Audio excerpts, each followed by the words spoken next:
बिहार दरोगा मेंस में होने वाले 2 पेपर की, एक पेपर जीएस होगा और दूसरा पेपर जो है वो हिंदी होता है। तो हिंदी जो है वो क्वालिफाइंग है, तो यहाँ के मार्क्स जो है आपको रिजल्ट में नहीं जुड़ते हैं या फिर आपके जो मार्क्स बनेंगे उसमें नहीं जोड़े जाएंगे।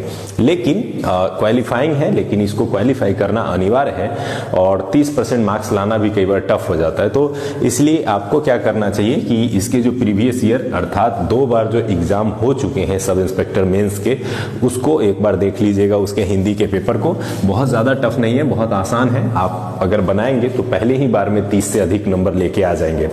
तो इसके लिए आप प्रीवियस ईयर के क्वेश्चंस को देख लीजिए और जिस चैप्टर में स्पेशली अगर कोई ऐसा चैप्टर आपको दिखता है जिस चैप्टर को क्वेश्चन बनाने में आपको दिक्कत हो रही है या हिंदी का वो चैप्टर आपसे नहीं बन रहा है, तो उस चैप्टर को अपने ग्रामर की जो हिंदी ग्रामर की बुक हो या हिंदी की किताबें आपके पास होंगी उसमें से 1-2 बार रीडिंग मार लेना है। बहुत ज़्यादा नहीं प्रयास करना है, इस पर बहुत कम समय दे करके भी आप इसको ठीक कर सकते हैं। इस पर बहुत ज़्यादा अतिरिक्त समय नहीं खर्च करेंगे, ये ध्यान रखेंगे, क्योंकि वही ऊर्जा अगर आप यहाँ लगाएंगे तो आपके मार्क्स अच्छे आएंगे और आप फाइनल सिलेक्शन की ओर बढ़ जाएंगे।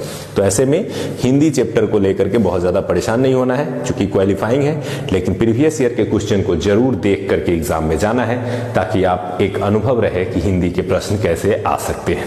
तो इसलिए इसे जरूर देख ले एक बार। अब बात करते हैं हम लोग कि जीएस पेपर में क्या क्या पूछे जाएंगे और कैसे इसकी तैयारी करनी चाहिए। अगर बात करें पीटी की, तो पीटी का जो सिलेबस था वही मेंस का भी सिलेबस है। लगभग सभी सब्जेक्ट उसी तरह से रहेंगे, हिस्ट्री, ज्योग्राफी, पॉलिटी, इकोनॉमिक्स, पर्यावरण से, साइंस से, करंट अफेयर से, इनसे प्रश्न पूछे जाएंगे, ये एकदम फिक्स है। लेकिन इसमें जो मेन जुड़ जाएगा वो जुड़ेगा मैथ और रीजनिंग। तो मैथ और रीजनिंग आपके लिए यहाँ पे लगभग 100 में से 20 प्रश्न जो है यहाँ से पूछे जाएंगे। तो 20 प्रश्न मैथ और रीजनिंग मिला करके पूछे जाते हैं और इसकी सबसे बड़ी विशेषता ये होती है कि अगर आप इसे सही सही बनाते हैं तो फुल मार्क्स मिलने हैं और आप उसी समय जान पाएंगे कि मैं सही बना रहा हूं। तो जिनके भी मैथ और रीजनिंग थोड़े से भी ठीक है तो थोड़ा प्रयास आपको जरूर करना चाहिए मैथ रीजनिंग को और ठीक करने के लिए, क्योंकि यहां से आप मार्क्स उठा सकते हैं। बच गया अगर इन सब्जेक्ट्स की हम बात करें तो जो स्ट्रेटजी आपने पीटी में अपनाई थी वही सेम स्ट्रेटजी मेंस के लिए अपनानी है। बहुत ज़्यादा कुछ भी प्रयास करने की ज़रूरत नहीं है। इन सब्जेक्ट्स की हम अगर बात करें तो मैंने एक वीडियो अपलोड किया था जिसका मैं लिंक डिस्क्रिप्शन में दे दूंगा, जिसमें मैंने सब्जेक्ट्स के सारे चैप्टर डिसाइड किए थे कि किन चैप्टर्स को आपको पढ़ना चाहिए। तो वो जो चैप्टर्स है उन्हीं चैप्टर्स को स्पेशली पढ़िए अभी भी बचे हुए समय में, क्योंकि मुझे जैसा लग रहा है कि 2.5 महीने में आप लोगों के एग्जाम के डेट आ जाएंगे और 2.5 महीने में आपको एग्जाम ले लिया जाएगा, क्योंकि आपको 1 महीने के अंदर ही रिजल्ट दे दिया जाएगा और उसके बाद फिर बहुत ही जल्दी मेंस का डेट निकाल दिया जाएगा। तो ऐसे में आपके पास ज़्यादा समय नहीं है, तो आप बहुत ज़्यादा परेशान ना हो। जो चैप्टर डिसाइड किए गए हैं वो वीडियो में अपलोड है, उनको आप ज़रूर देखें। इसके अलावा हम बात करते हैं मैथ रीजनिंग की तैयारी कैसे करें। तो सबसे पहले पिछले जो 2 वर्षों के मेंस के क्वेश्चन हैं उसको उठाइए।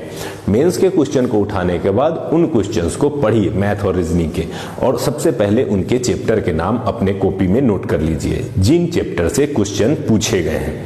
अब आपका काम यह है कि मैंने जैसे बताया, आपने मैथ उठाया और आपने देखा कि हाँ यहाँ क्षेत्रमिति से प्रश्न पूछे जाते हैं, अलजेब्रा से प्रश्न पूछे जाते हैं, तो जो भी चैप्टर से प्रश्न पूछे गए हैं उन चैप्टर्स के नाम नोट कर लीजिए।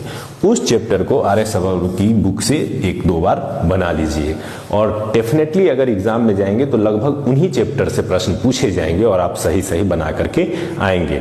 कुछ प्रश्नों के आइडिया आपको पीटी में भी लग गया होगा, क्योंकि पीटी में सिलेबस नहीं होने के बावजूद भी मैथ के प्रश्न पूछ दिए गए थे, तो इसलिए इसे ध्यान रखना है। दूसरी बात कि अगर आप रीजनिंग के हैं तो मैथ के साथ साथ रीजनिंग के भी चैप्टर डिसाइड कर ले, जैसे डायरेक्शन चैप्टर है, जैसे आपका कोडिंग डिकोडिंग चैप्टर है, तो इन चैप्टर से प्रश्न पूछे जाते हैं। तो उन चैप्टर्स को नोट कर लें और आर.एस. अग्रवाल जी की बुक से आप एक बार उन चैप्टर्स को अच्छे से बना लें। साथ ही साथ प्रीवियस ईयर के जो क्वेश्चन होते हैं इस तरह के जो एसएससी में भी पूछे जाते रहे हैं रीजनिंग, उसी लेवल के रीजनिंग इसमें पूछे जाएंगे एसएससी लेवल के। तो बहुत ज़्यादा परेशान होने की ज़रूरत नहीं पड़ेगी आपको और आसानी से आप तैयारी मैथ और रीजनिंग की कर सकते हैं। अगर थोड़ा सा प्रयास करेंगे तो इस 20 में से 15, 17, 18 नंबर आप आसानी से ले सकते हैं। तो इन नंबर्स को पाने का जरूर प्रयास करें। अब बात करते हैं कि history, geography, polity, economics, environment science, ये तो पार्ट है मेंस के, लेकिन करेंट अफेयर्स जो है वो सिलेबस का पार्ट नहीं है मेंस का।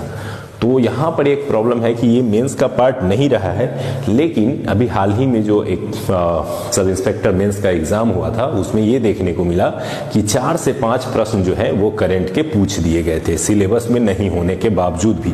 तो जो करंट आपने पढ़ा है उसको याद रखेंगे और थोड़ा सा एक बार जाने से पहले कोई ईयरली जो मैगजीन है उसको एक बार दोहरा के जाएंगे, क्योंकि हो सकता है 4-5 प्रश्न करंट के इस मेंस में भी पूछ दिए जाएं, क्योंकि कई बार सिलेबस से के प्रश्न पूछने की परंपरा होती है। जैसे पीटी में आपने देखा कि मैथ नहीं होने के बावजूद भी, सिलेबस का पार्ट नहीं होने के बावजूद भी प्रश्न पूछ दिए गए।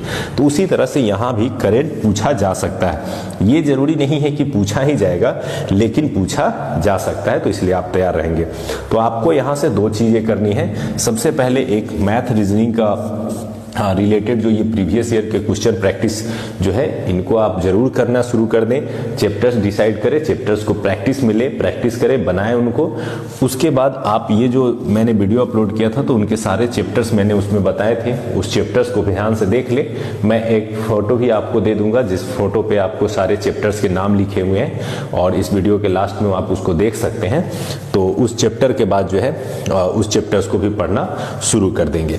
अब ये जो पढ़ाई आपकी चलेगी, तो चूंकि आपके पास टाइम 2.5 महीने 3 महीने मैक्सिमम होंगे, तो ऐसे में इन चैप्टर्स को पढ़ने के साथ साथ आपको एक काम करना है कि टेस्ट पेपर या सेट प्रैक्टिस को बनाना है। ये जरूर करें, क्योंकि इससे आपको आपकी तैयारी को चेक करने का एक जो है अच्छा माध्यम होता है। आप अपनी तैयारी को भी चेक करते हैं, प्लस एग्जाम के ओरिएंट हैं या नहीं है आप, उसकी भी पता चलता है आपको कि आप एग्जाम अनुरूप अपनी तैयारी कर पा रहे हैं या नहीं। दूसरा, एग्जामिनेशन हॉल में प्रेशर कम आएगा अगर आप सेट प्रैक्टिस अच्छे ढंग से करके जाते हैं। तो टेस्ट सीरीज वगैरह में भाग लें या टेस्ट के पेपर जरूर घर पे बैठ के ही सॉल्व करें, लेकिन जरूर करें, तो इससे आपको फायदा जरूर मिलेगा। तो ये पूरी की पूरी प्रक्रिया है, इसी प्रक्रिया द्वारा आप मेंस भी निकाल सकते हैं। तो बहुत सारे दोस्तों के कमेंट देख करके मुझे लगा कि मेंस पर कुछ टिप्स जरूर देना चाहिए। तो सबसे पहला और आखिरी टिप्स यही है कि आप सफल हैं, ये खुद आपको विश्वास होना चाहिए। दुनिया भले ही आप पर विश्वास करे न करे, लेकिन पहला विश्वास आपको अपने आप पे होना चाहिए कि मैं सफल हूं और मैं सफल होऊंगा। ये विश्वास ही आपको वर्दी के नजदीक लेके जाएगी। तो एक वर्दी के तरफ बढ़ने वाला एक और महत्वपूर्ण कदम आपका इंतजार कर रहा है। बस इतना दिमाग में रख के चलिए कि वर्दी आपका इंतजार कर रही है। बस आप एक बार उठेंगे, बढ़ेंगे और वहां तक पहुंच जाएंगे। तो मेरी ढेर सारी शुभकामनाएं हैं आप लोगों के लिए कि आप अपने लक्ष्य तक पहुंचे और आप अपने जीवन में सफल हो, और इससे भी आगे जाएं, बहुत आगे जाएं, और हर वह कामयाबी आप पाए जिसे आप पाना चाहते हैं। धन्यवाद एडुटेरिया से जुड़ने के लिए। Thank you.